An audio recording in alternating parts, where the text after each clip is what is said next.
Good evening, all of you. So, our topic is revenue. So, IFRS 15. So, revenue. So, previously relating to revenue, we have the two standards. So, that is IAS 11 and IAS 18. IAS 18 is relating to the revenue, and IAS 11 is relating to the construction contract. So, and at present, these two are merged in IFRS 15. So, that is nothing but what a revenue recognition. That is nothing but what revenue recognition. So, in this standard, we are going to discuss two parts, and the first part is relating to recognition of revenue, and the second part is relating to construction contract, recognition of revenue relating to the construction contract. And so the main objective of this standard, so the main objective of this standard IFRS 15 is to how to recognize the revenue, how to recognize the revenue in the books of accounts. And relating to its what, so in the books of accounts means how to write the journal entry, and how to present in the financial statement, and how to disclose in the notes on accounts, relating to what, then amount, nature of the revenue, and the timing of revenue, and uncertainty of the revenue. So these are what we are going to discuss relating to what, revenue, relating to what, revenue. So IFRS 15. So coming to the first part, so revenue recognition. So revenue recognition. So in this first part is relating to what, revenue. So in this standard, so five-step process, five-step. So in this standard, five-step process is framed.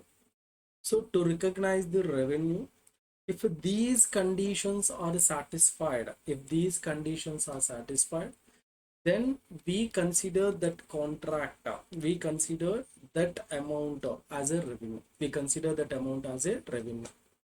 So these are the five steps. The first one is identify the contract, identify the contract.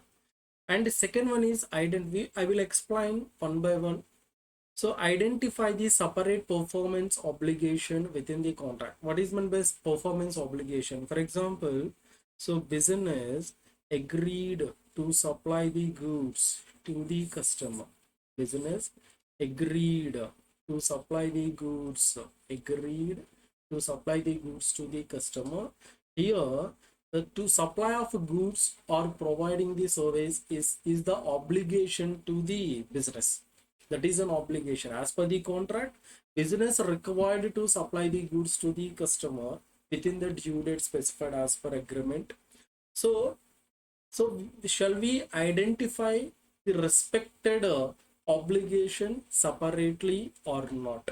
Because in some cases, not only the single good, we provide the service along with the good, or we provide one good along with another good, and we provide one service along with another service.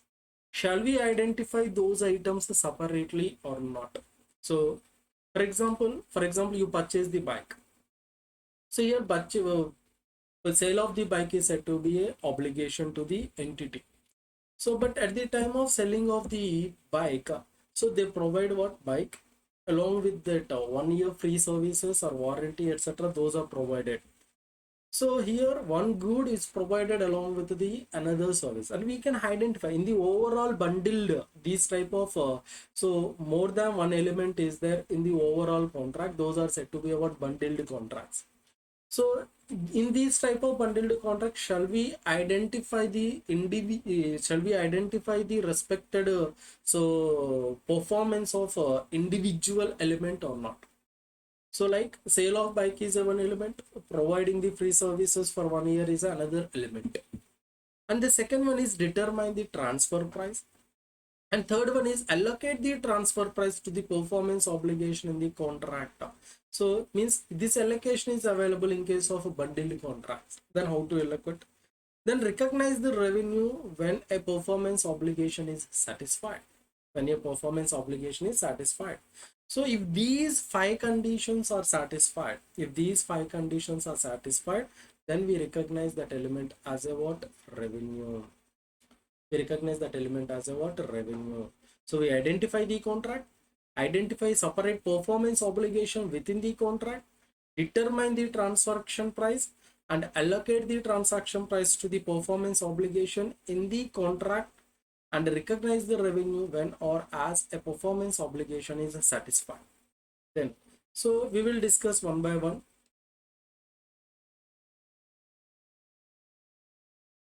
So then coming to the first one minute. So coming to the first one, identify the contract. The first step is nothing but what? Identify the contract. So here, first of all, what is meant by contract? So contract is nothing but an agreement between two or more parties that create enforceable right and obligation. So in case of sale of a good, so one party sell the product, nothing but business sell the product, and one other party buy the product. So more than two persons, minimum two or more than two persons are involved in the contract. One party sell and another party buy the product, and that contract provides so an obligation to the one person and a right to the another person. To whom it is an obligation? To the business entity it is an obligation. So because for performance in the performance of that contract, for supply of the good relating to the supply of services, etc. But coming to the customer, it is their right to receive the respected so contractual element, right to receive the respected good or right to receive the respected service. So it is an agreement between two or more parties that create enforceable right or obligation. Right is created to the customer, obligation created to the supplier. Nothing but what? Entity. A contract can be agreed in writing or oral or through the other customary business practices. An entity can only account for revenue. So when we identify the contract, when we consider that amount of revenue relating to the contract, if it satisfies these five conditions, if these all five conditions are satisfied, then only that agreement is treated as a contract. The contract meet the following criteria, then only the entity can account for the revenue. The first one is, so the first one is what? So the contract has been approved by the parties to the contract. Means the terms and conditions mentioned in the agreement should be agreed by all the parties. So the contract has been approved contract. Our contract must be a approved contract. And the second one is, entity can identify each party's right regarding the goods or services to be performed. Entity can identify each party's right regarding the good or services to be performed. So means for example, relating to the for supply of the vegetables, for example, mangoes are there. So one party entering into the contract with the farmer for farmer entering into the contract with the another party. So farmer agreed to supply the mangoes in the month of February to that party, and the contract is arranged in the, so the contract made in October. So here, what is the obligation to the farmer? To supply the mangoes in the month of February. The right to receive the mango is there to the customer. And the entity can identify the payment terms for goods or services to be transferred. So there must be some payment term, whether it is made for cash or whether it is made for other than cash. So non-cash consideration may be accepted. Contract has commercial substance. and it is probable that entity will collect consideration to which it will be entitled in exchange for goods or services that will be transferred to the customer. Entity will collect consideration to which it will be entitled in exchange for goods or services. So the entity or the seller, here the entity stands for what? Seller. Entity stands for what? Seller. The seller will collect the consideration, for exchange of that good or services to the customer, for transferring that, for performing that, for supplying of that good or services to the customer. If these five conditions required to be satisfied, the first one is the contract should be approved. Contract means the contract should be approved by both parties. And the second one is, so the entity has to, the entity can identify each party's right regarding the goods or services to be transferred. And the third one is, so we must identify the payment terms in the contract. And the fourth one is that contract must have some commercial substance. For example, if two brothers are there and one party agreed to supply the goods to another part, automatically some biasness is created in between the parties because of their relation. So, but contract as commercial substance means both must be unrelated to each other. Both must be unrelated to each other. There must be element of profit. And the last one is the seller is able to receive the consideration for supplying of that good or services. For supplying of that good or services. Okay. So these five conditions required to be satisfied. For example, if these conditions are not satisfied, so if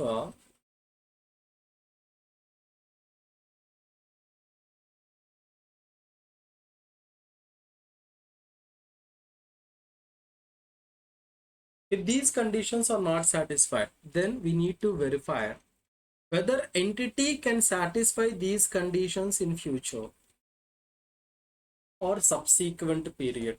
Entity can satisfy these conditions in future, then recognize it as a contract as per IFRS 50. Recognize as a contract as per IFRS 50. And for example, if the entity unable to satisfy these conditions in future, so not satisfied in future also, means some conditions may be satisfied, some of them not satisfied, then we need to make some modifications to the contract. Then after modification, then only we apply IFRS 15.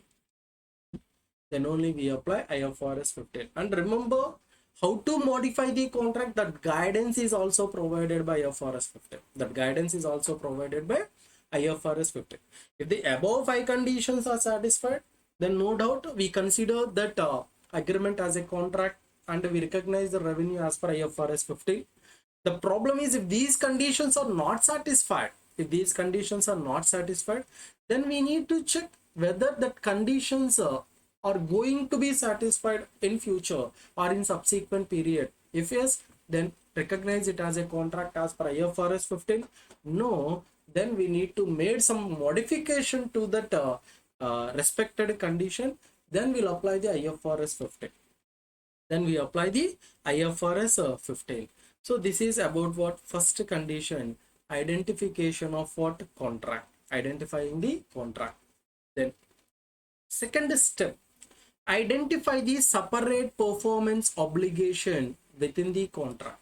Identify the separate performance obligation within the contract. So for example, in the first situation, business entity agreed to supply the goods, agreed to supply the mangoes after some period.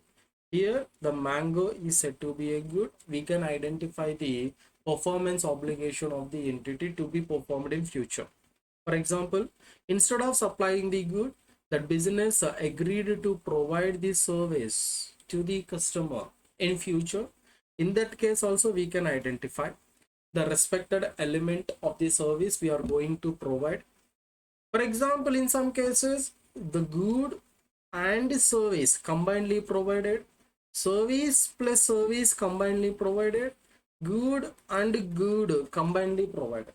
Means entity agreed to supply bundled supply to the customer, to supply bundled element to the customer. Means that contract contains more than one element, nothing but good only, not only the good, not only the services, along with the good another good is supplied, along with the service another service is supplied, along with the good another service is provided. The best example is, for example, we sell the bike to the customer, then at the time of sale of the bike, along with the bike some free or free services for 1 year or five, maximum number of services of five, that is provided at free of cost.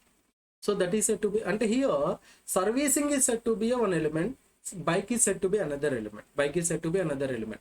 For example, we supply the goods to the customer. At the supply of the good, for example, we are in Vijayawada and the customer is in Chennai. While supplying the good, so we provide a transit insurance and we provide a transportation along with good.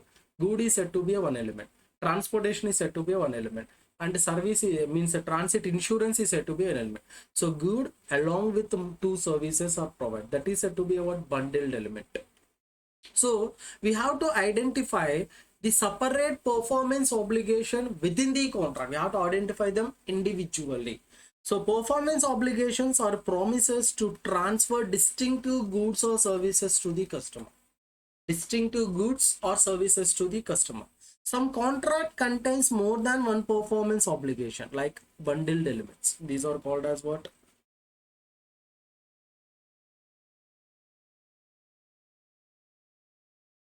Bundled element. For example, an entity may enter into the contract with customer to sell the car, which include 1 year free servicing and maintenance. So bundled element is the distinct performance obligation within the contract must be identified. Means we have to identify the, in this case we have to identify good separately, service separately, service separately, service separately, good separately, good separately. Clear? Performance obligation may not be limited to the goods or services that are explicitly stated in the contract. An entity, customary business practices, published policies, specific statements may create an expectation that entity will transfer the goods or services to the customer. And the entity must decide if the nature of the performance obligation is to provide the specified goods or services itself. Specified goods or services. In case of a bundled supply, for example, we sell the bike, along with that we provide the free services for 1 year. Here, this is what bundled element. This is what bundled element. In this case, we need to check what is the principal element of the entity. So whether selling of the bike is the major activity of the entity or providing the free services is the major activity. Selling of the bike is the major activity, right? Selling of the bike is the major activity. So that is required to be identified. That is required to be identified.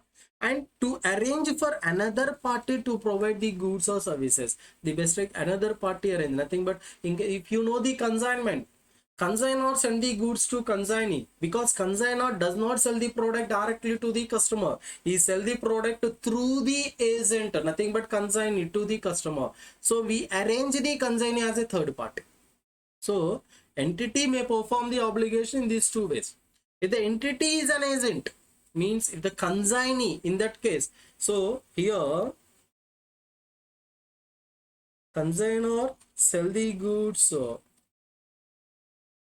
to the customer through the consignee, through the customer to the consignee. So in that case, if the entity is the consignor, then sale revenue is considered. Revenue is equal to what? Sale of the product. For example,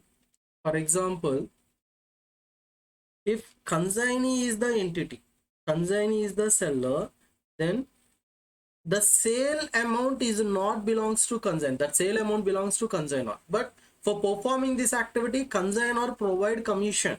That commission is said to be a revenue to the consignor. That commission is said to be a revenue to the consignor. If the entity is an agent, the revenue is recognized based on fee or commission to which it is entitled. To which it is entitled. Clear? Next. So agency sales. Okay. So I'm not explaining the problems here. Please go through the problems. So I will explain the contractor problems. Okay, those are very, very important, and this is only theory purpose. Okay, so just go through the problems.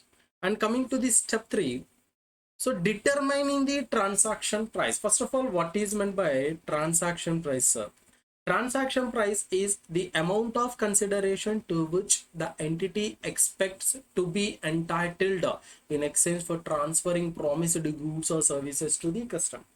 The price at which the product is transferred to the customer, the price at which the service is provided to the customer, that is said to be what? Transaction price. That is said to be what? Transaction price. So for example, business sell the goods to the customer, so for 1 lakh dollar. But while collecting the amount from the customer, another amount is also collected by the business, that is nothing but what? Tax, sales tax. So for example, 20% is the 20,000. The total amount collected 1,20,000. Total amount collected 1,20,000. But remember, this 1,20,000 is not the revenue. This 1,20,000 is not the revenue, because the 20,000 in this case of 1,20,000, 1 lakh is only relating to the goods. This is the revenue, and the remaining 20,000 is the amount of tax collected on behalf of the government. Collected on behalf of the government. This is not the revenue of the entity. This is the revenue of the government. So this is the revenue of the government, revenue to the government, not to the entity. That is clearly stated. Amount collected on behalf of third parties are excluded. Amount collected on behalf of third party are excluded. And the consideration promised in the contract with the customer may include fixed amount, variable amount. Fixed amount, best example is price of the product. Variable amount is relating to what? So discounts are there. Variable amount, best example is nothing but what? So some discounts are there, and rebates or refund, credits, price concessions or incentives. So these type of elements, if any provided in the contract, those are covered under variable consideration. And when determining the transaction price, an entity shall consider the effect of all the following. The first one is variable consideration is considered, and existence of significant financing component in the contract. Significant financing component in the contract. So for example, Mr. A is the supplier and Mr. B is the receiver. And here in our point of view, this is what entity, this is what customer. This party agreed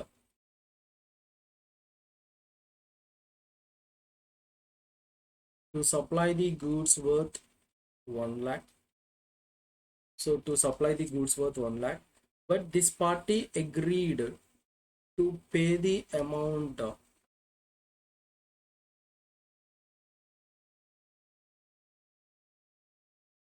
after some period. So here after some period, say 2 years. Say 2 years. So in this case, so two elements are there. So here A transfer the goods to B immediately, but B does not pay the amount immediately. So Mr. A, if for the terms and conditions, if Mr. A agreed, what is that meaning? A provide credit to facility. A provide credit to facility. Another element is there, credit facility to the Mr. B.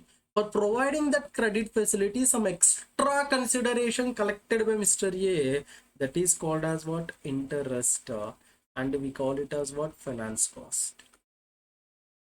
For providing that credit facility means for the 2 years, Mr. A required to collect what? Some extra consideration, call it as what? Interest.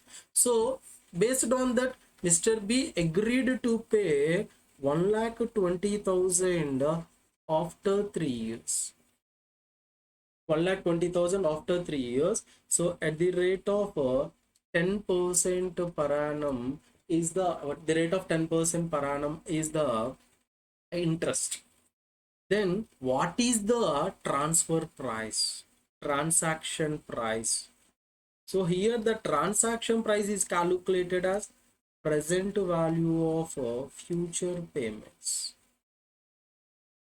Present value of future payment. So here how to calculate? So that 1,20,000 into 1 by 1 plus or whole power n. So here n is equal to 2 years or is equal to 10%. Already we discussed how to calculate the present value.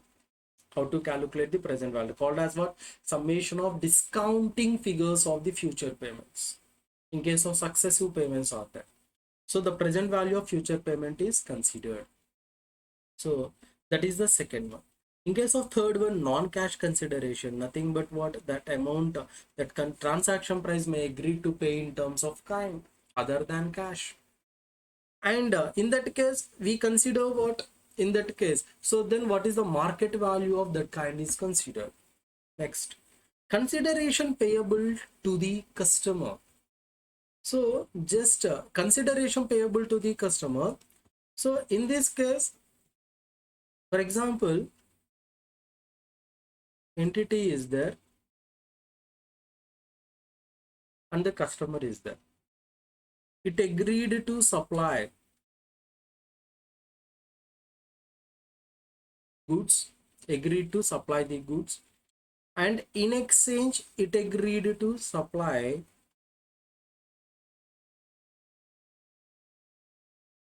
another good.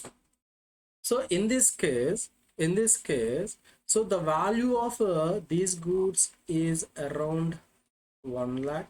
The value of these goods is around 1,20,000. 1,20,000. In that case, entity required to provide the goods, along with that it need to pay that extra consideration of what? 20,000. Then only we match the commercial substance. 20,000. In that case, tell me who is the seller? Who is the seller? So here he is the seller. He is the what? Buyer. He is the what? Buyer. But we have to think from the point of view of the entity. So we are in this standard of IFRS 15. So nothing but revenue recognition. But this is from the point of view of entity. This is what? Purchase transaction. This is what? Purchase transaction. Okay. So these are the four areas. So one by one verify. So coming to the financing, he clearly stated in determining the transaction price. So we need to in case of if there is a significant financing component is there, then the present value of using the rate which the customer would be able to borrow is treated as a what? Transaction price.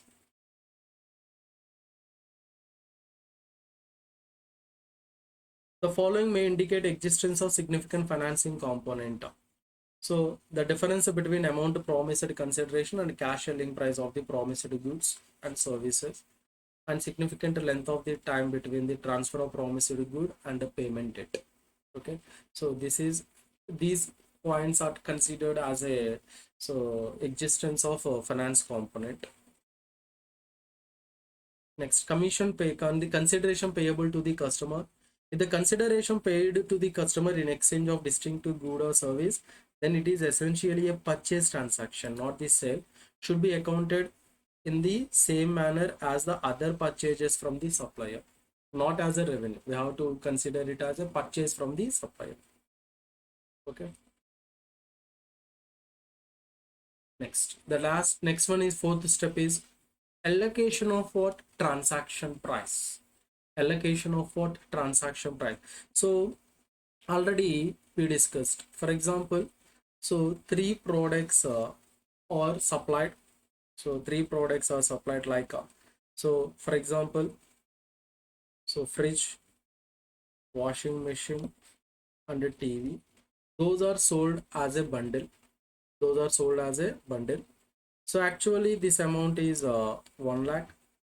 So fridge price is 80,000, and washing machine 20,000, and 1 lakh is the TV.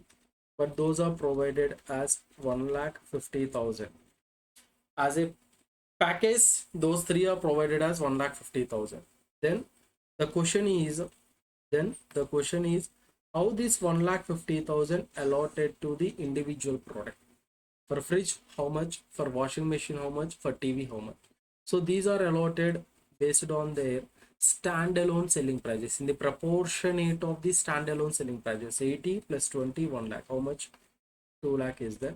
Then this 1,50,000 is allotted to in this way. So for fridge, so 1,50,000, actual fridge value is 80,000. So 80 by 2 lakh. So 80 by 2 lakh. And for washing machine, 1,50,000 into 20 by 2 lakh. And for TV, 1,50,000 into, so 1 lakh by 2 lakh. 1 lakh by 2 lakh. So this is the price allocation. So in case of bundled supply, how the prices are allotted in the proportionate of the standalone selling prices. Standalone means individual selling prices. So the best evidence of the standalone selling price is observable price of the good or services when the entity sell the goods or services separately in the similar circumstances to the similar customer. If the standalone selling price is not directly observable, then the entity estimates standalone selling. We have to estimate, entity required to estimate standalone selling price. And the discounts, how the discounts are allocated in this way, same in the proportionate of the standalone selling price. Means, so for example,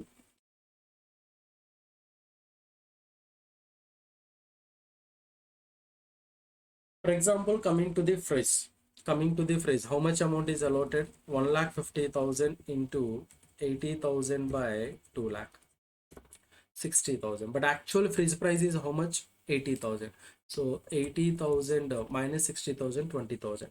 Overall discount is 50,000. 2 lakh minus 1 lakh 50, 50. Out of the 50, 20,000 allotted to the fridge.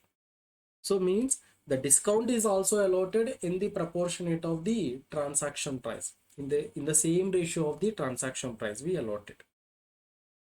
Okay. Next, the last step is what? Recognition of revenue.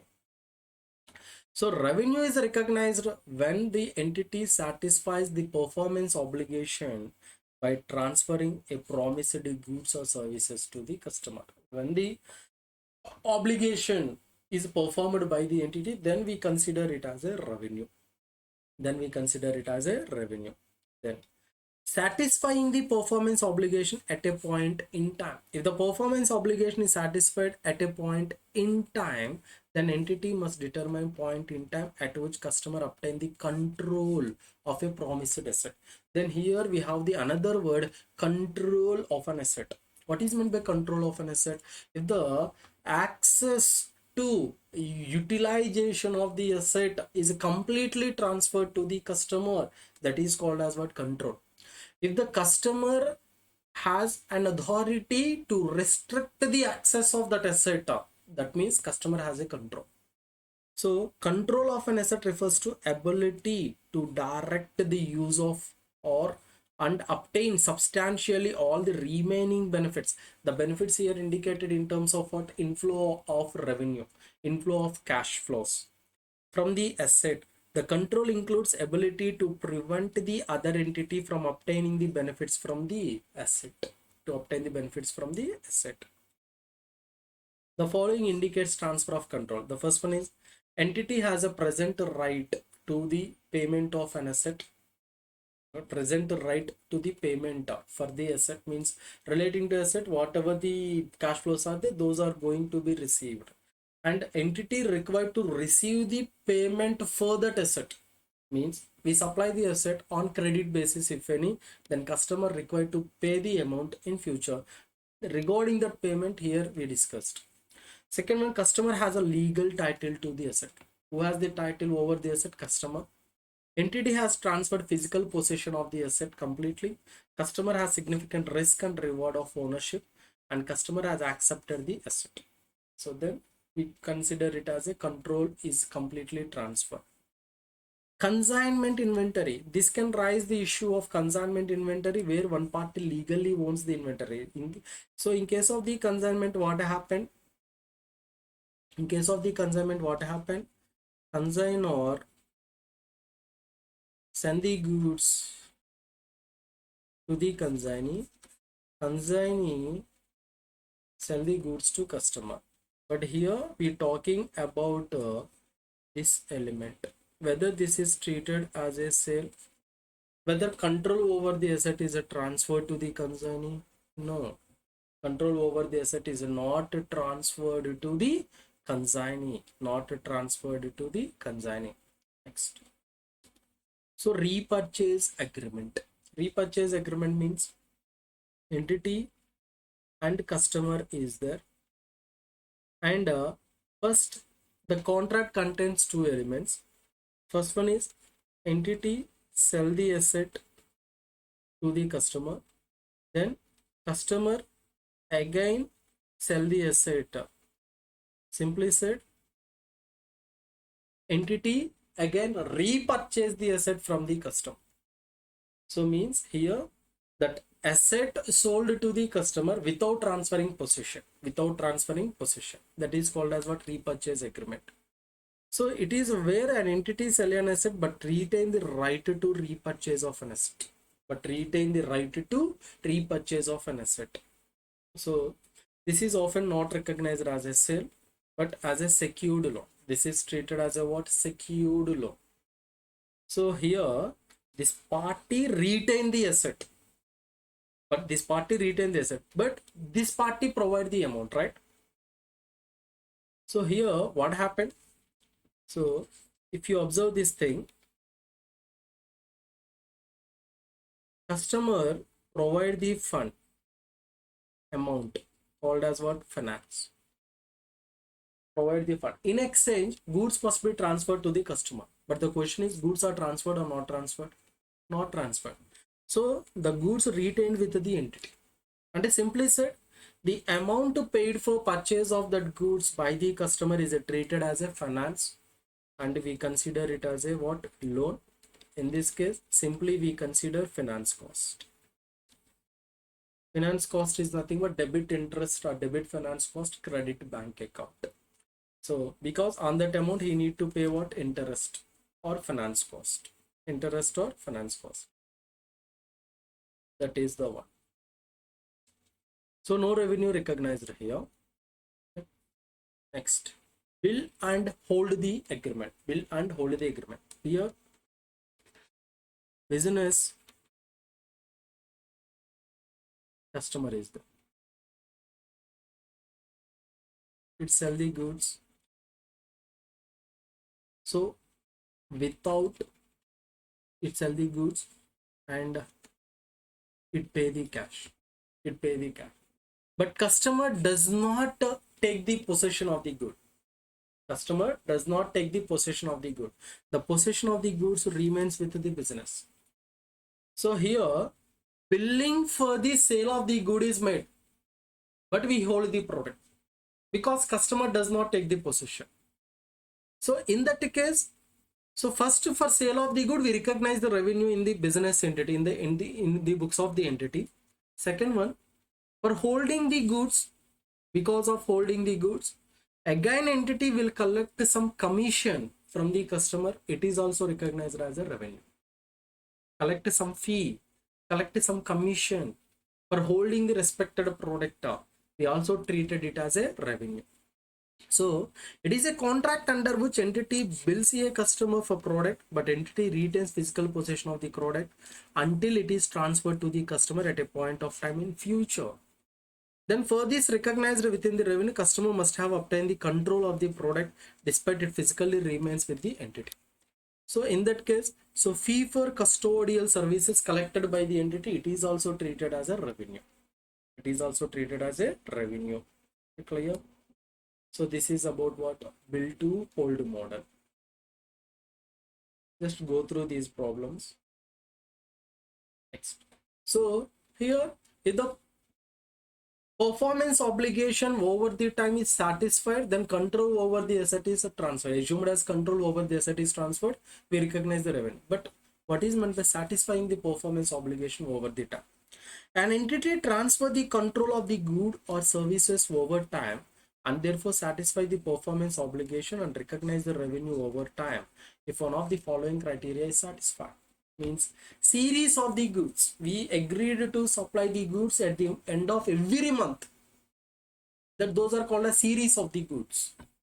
So customer simultaneously receive and consume the benefits provided by entity's performance as the entity performs. So it supply the goods, it agreed to supply the goods continuously, called as continuous supply. An entity performs, create or enhance an asset that customer controls as an asset is created or enhanced. And an entity performance does not create an asset with an alternative use to the entity. An entity has enforceable right to the payment for performance of completed to date. If these three conditions are satisfied, any one of the condition, then those are said to be satisfying the performance obligation over time. Okay. So for each performance obligation satisfied over time, entity shall recognize the revenue over time by measuring the progress towards complete satisfaction of the performance obligation. For example, construction contracts are there.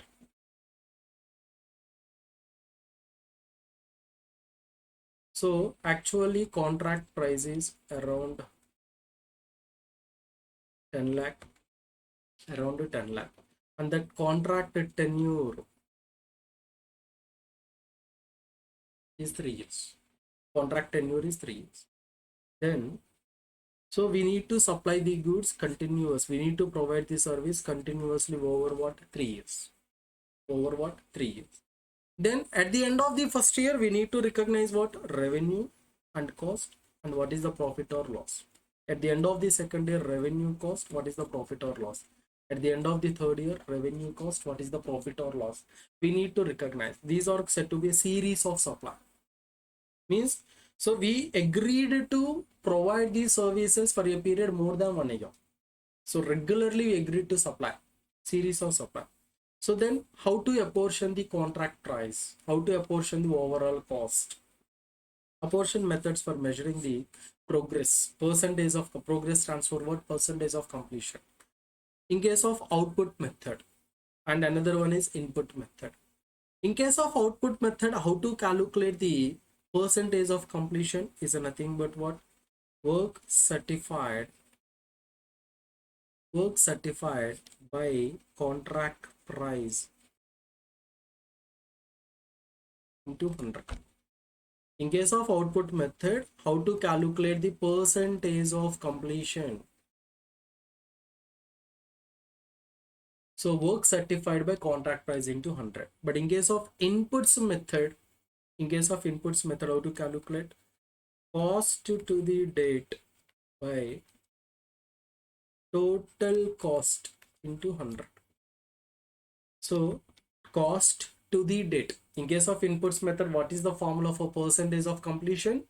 Cost to the date by total cost into 100. Cost to the date by total cost into 100. Okay, so there are two methods for apportioning the overall cost or contract price. So which are required to be considered at the end of the every year to calculate the profit or loss for the period. We use two methods for apportionment of the cost. One is output method, another one is input method. In case of output method, how to calculate percentage of completion? Work certified by contract price into 100. In case of input method, cost to date by total contract cost into 100. Revenue will be recognized on the basis of percentage. For example, so in case of so then revenue is how to calculate revenue for the year. Total revenue, nothing but contract price is said to be total revenue into percentage of completion. Percentage of completion. But what is meant by percentage of completion? We calculate it either on output method or on input method. Okay. Next, contract cost. Contract cost must be capitalized. So what is the incremental cost of obtaining the contract? In some cases, are there escalation clause. We call it as what? Escalation clause. because the prices of the material and labor and expenses are regularly changed. So then we put a condition, the contract price may vary subjected to the changes in the material prices of material, labor, overhead. Then that incremental cost required to be considered, or else. So we agreed to provide the one contract, we agreed to perform the one contract, and then later some additions may be added by the customer, then due to that the contract price may be altered, then that incremental amount required to be added, capitalized to the contract price. Cost of fulfilling the contract if they do not fall within the scope of another standard. Cost of fulfilling the contract if they do not fall within the scope of another standard, then those are covered under IFRS 50. The capitalized cost will be amortized over as a revenue is recognized. So in this way, how to amortize in this way. Okay. Then these will be matched against. So here how to calculate. Here we calculate contract revenue at the end of the every year by using the percentage of completion method, contract cost, and the difference indicate profit or loss. If it is a profit, recognize according to the progress of the contract, means percentage of completion. If it is a loss, recognize full amount, not to the extent of percentage of completion. We have to recognize the full amount based on which concept? Conservatism, and we call it as what? Prudence. Based on prudence. So in case a whole loss should be recognized immediately, so recording a provision as a onerous contract. So I will explain in the problem. If the expected outcome or progress is unknown, then revenue should be recognized to the level of recoverable cost. To the level of recoverable cost, nothing but cost to the date. Cost spent to the date. And contract cost should be recognized as an expense in the period in which they are incurred. And in this case, there is no profit, no loss. Overall incurred cost is a revenue. So we have to recognize revenue to the extent of level of cost spent. The same will be recognized contract cost. Then there is no profit, no loss, right? No profit, no loss. Then what is the which items are included in the contract revenue? Contract revenue comprises of initial amount of revenue agreed in the contract. So and variation.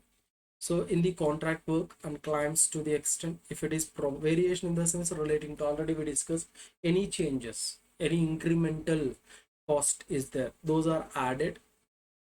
And claims are amounts that contractor seeks to reclaim from the customer as a reimbursement for cost not included in the contract price. Not included in the contract price means if any additional work provided by the contractor to the contractee for that additional work, some additional invoice is created and those are reclaimed. And any incentive payment, additional payment made to the contractor if the performance standards are met or exceeded. Sometimes it clearly stated if you complete the contract within so and so period, I will provide some 10% extra over the contract price. That is said to be a what? Incentive payment. That is also forming part of your contract revenue if you perform the contract within the time. If you perform the contract within the time, then contract revenue is reduced by amount of any penalties arising. So as we discussed, if you perform the contract within the time, I will provide the some incentive that is stated by the contractee to the contractor. In the same way, if you unable to perform the contract within that time, then they will impose some penalty on the contractor. That penalty required to be reduced. Penalty in the sense your contract price is reduced by 10%, your contract price is reduced by 20%. That type of penalty may be raised. Then contract revenue includes what? Initial payment plus variation plus any claims and plus incentive payments if any minus penalties. So this is said to be contract revenue. Contract cost comprises costs that relate directly to the specific contract and cost attributable to the contract activity in general and can be allotted to the contract, and such other costs specifically chargeable to the customer under the terms of the contract. Any specific cost are there, those are included. So which items are included? These are the examples for the site labor cost, cost of material and depreciation of plant and machinery, cost of moving plant and equipment and material to and from the contract side, cost of hiring the plant and equipment, etc. Cost that may attributable to the contract activity in general can be allocated to the special contract include what? Insurance, cost to design and technical assistance that are not directly relating to specific contract, construction overheads, etc. That is about what contract cost. So here, the following information relating to the construction contract, contract price, cost to date, estimation cost to complete, estimation stage of completion is provided. What amount of revenue, cost, profit should be recognized in the statement of profit and loss. So here contract revenue is nothing but what? Contract price. How much? 8 lakh. Then cost to the date is equal to 3 lakh 20,000. But the overall cost includes what? Cost to the date plus estimated cost to complete. So estimated cost to complete is recognized because of prudence concept. Because of prudence concept. So 2,80,000. So these are required to be cost. Then what is the profit? So 8 lakh minus 3 lakh 20,000 minus 2 lakh 80,000. How much? 2 lakh. 2 lakh is said to be a profit. 2 lakh is said to be a what? Profit. So then we have to recognize the profit. But in the current year, how much profit to be recognized? To the extent of 60%. To the extent of 60%. So then current year profit or loss. So contract revenue into percentage. Nothing but 8 lakh into 60. 4 lakh 80 minus cost to the date. 3 lakh 20,000 is there. So 4 lakh 80,000, 3 lakh 20,000, 1 lakh 60 is the profit for the current year. So why sir estimated cost to complete is not considered? Remember, this estimated cost to complete is considered to calculate the overall possible profit or possible loss of overall contract. So if it is a profit, not considered as per the prudence. If it is a loss, we have to consider. If it is a loss, we have to consider. So how much? 1 lakh 60,000 is there.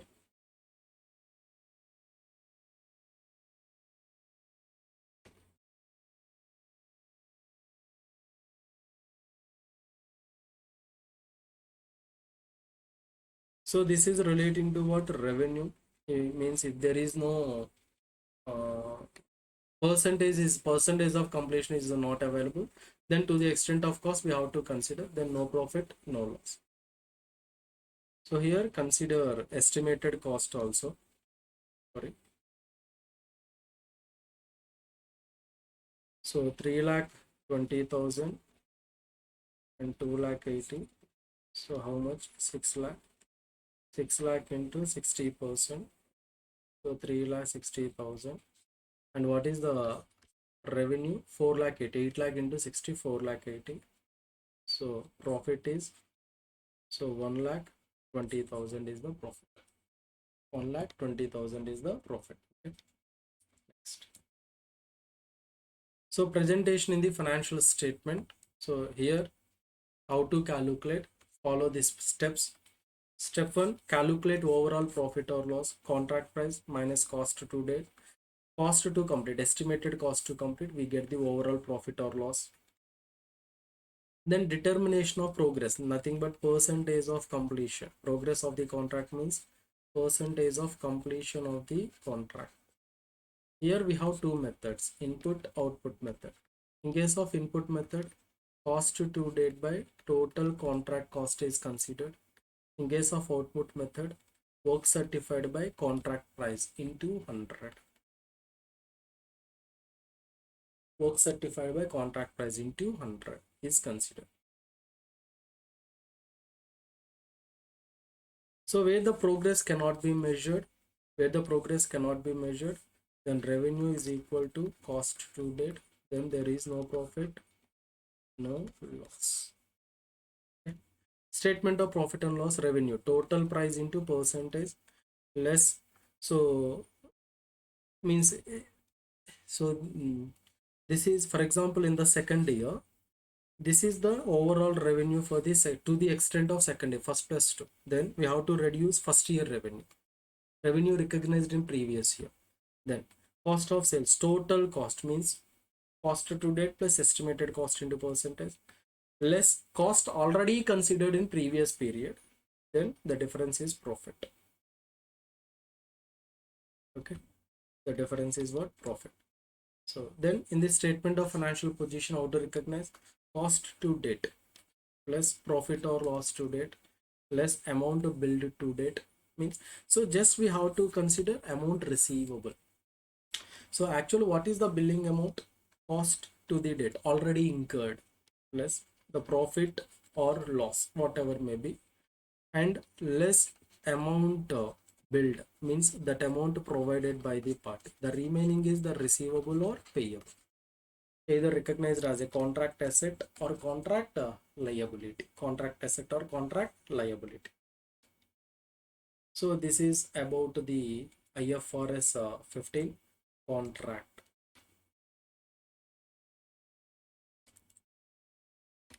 I will explain the bits here.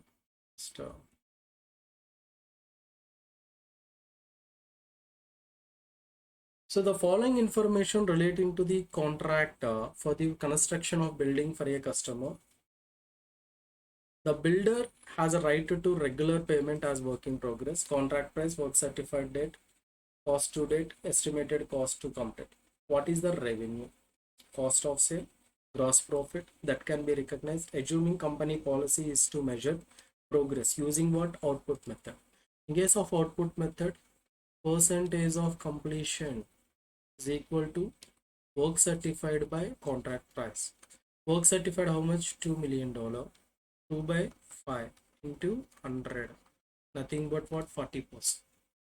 Then first, calculate overall profit or loss. Revenue 5 million less cost to date. What is the cost to date? 1.8, and estimated cost to complete 2.2. Nothing but $1 million is the profit. $1 million is the profit. Second one, current year profit. So in case of revenue, so we calculated 40%, right? 5 into 40, nothing but 2 less. So cost of sale is nothing but what? Estimate cost to complete plus estimated cost to complete into 40%, nothing but 4 into 40%. 4, right? 1.8 plus 2.4 into 40%, 1.6. Then 0.4 is the gross profit or gross, sorry, this is the gross profit for the current year. Okay, cost of sale is 1.6, revenue is 2.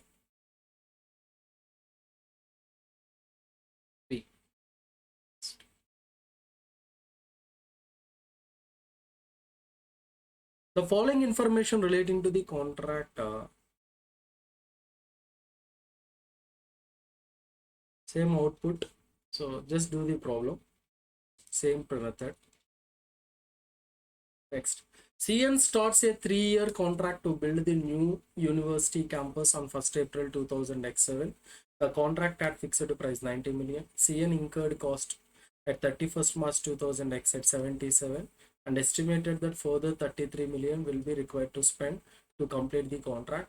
CN has a right to receive the regular payment under the contract. To date, CN received 55 million. CN uses input method based on cost to calculate progress of contract. What revenue should be recorded for the year? In case of input method, percentage of completion equal to cost to date by total cost into 100. What is the cost to date? 77 million dollar by total cost 77 plus 33 into 100, right? So 77 by 110, so 70%. 70%. So what is the revenue? So 90 into 70%.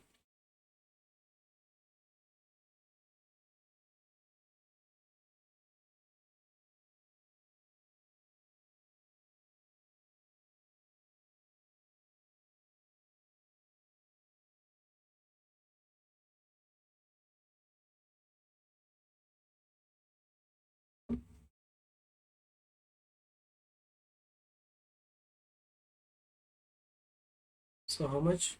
1 minute.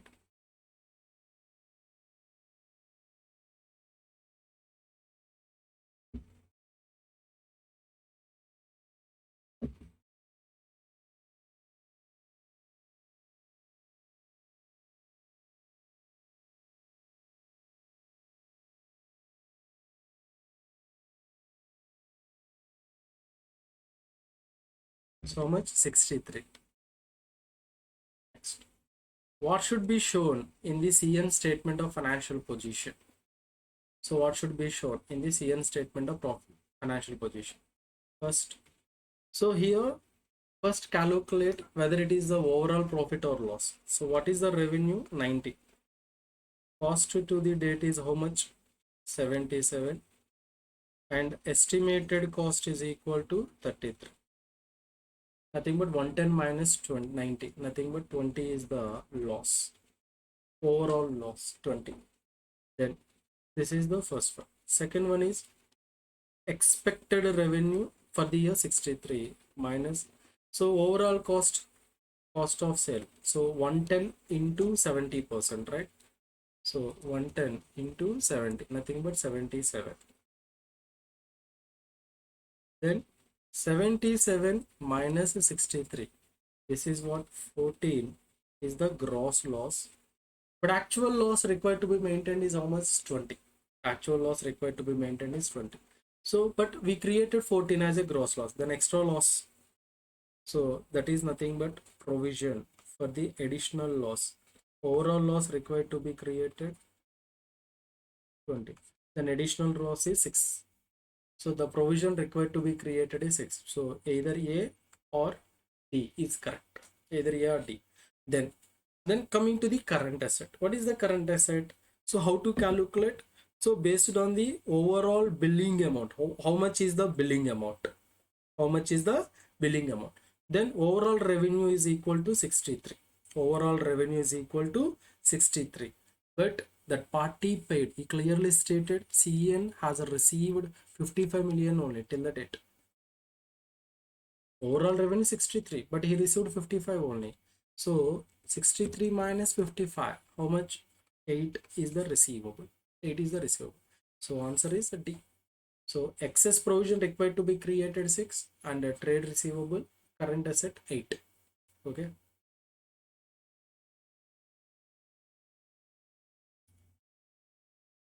This is the theory.